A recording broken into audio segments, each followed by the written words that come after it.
গরম healthy healthy breakfast তৈরি, চলো খেয়ে নিই। আর এটা কি অবশ্যই কমেন্ট করে জানিও। বুঝতে পারছো এটা কিসের ব্রেকফাস্ট? চট জলদি কমেন্ট করে জানাও। আর তোমাদের আমি একটু খেয়ে দেখাই কেমন খেতে, না হলে তো বলবে দিদিভাই দেখালে না কিরম টেস্ট হয়েছে। খুব গরম কিন্তু।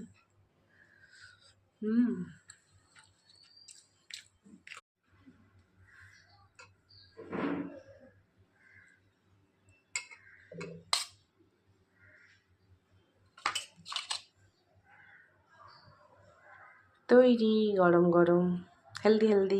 9:30 হয়ে গেছে।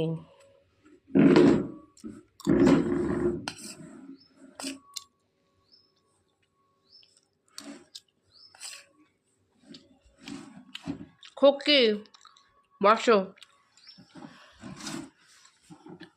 দিদিকে পাঠাচ্ছিস?